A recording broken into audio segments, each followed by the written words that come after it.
Sometimes described as the Soviet answer to 2001: A Space Odyssey, Andrei Tarkovsky's film Stanislav Lem's novel Solaris is more like a psychological poem masquerading as science fiction. It is just as imaginative as Kubrick's film, but focused more on emotional expression than on the technological display and potential usually associated with the genre. Presumably, some of the emotional content originates in Lem's story.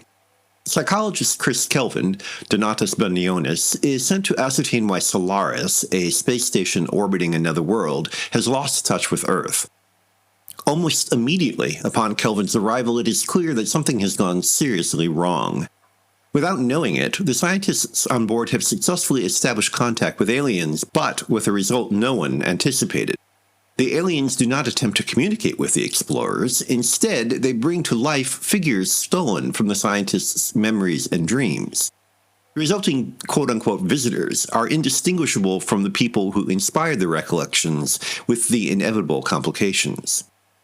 The first time Kelvin falls asleep, he awakens to the presence of Kari, Natalia Bondarchuk, his abandoned wife.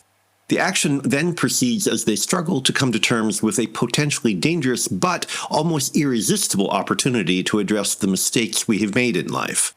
The other scientists, Dr. Snout, Yuri Yarovit, and Sartorius, Anatoly Solonitsyn, have their own ghosts to exercise and can offer little guidance for dealing with the resulting emotional turmoil.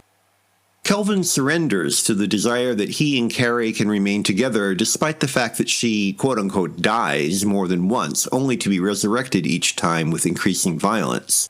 Worse, she becomes ever more human the longer she interacts with Kelvin, who nonetheless refuses to share her tragic awareness that their relationship is impossible. This subject does not lend itself to elaborate technical effects. Tarkovsky maintains his familiar slow pace, and there are moments of visual poetry, such as a brief sequence when the characters float in weightlessness, or shots of the roiling surface of the world below the station that express his unique vision. The most typical moments, however, are the early sequences on Earth before Kelvin departs for Solaris, as the woods and streams of his childhood home flow and sparkle with characteristic freshness and understated lyricism. The space station's plastic and metal surroundings, on the other hand, offer little opportunity for Tarkovsky's vision beyond a believably run-down, lived-in look. In short, for all the emotional intensity, the director seems slightly miscast, even if he initiated the project. That slight but pervasive tension between content and execution comes to a head in the film's ending. Tarkovsky does not indulge the cheap explanation that everything we have seen has been a dream, but the hint that Kelvin himself may be a visitor without knowing it is only slightly less banal. It's a clever substitute for the ending which was never found that could resolve the director's own mixed feelings.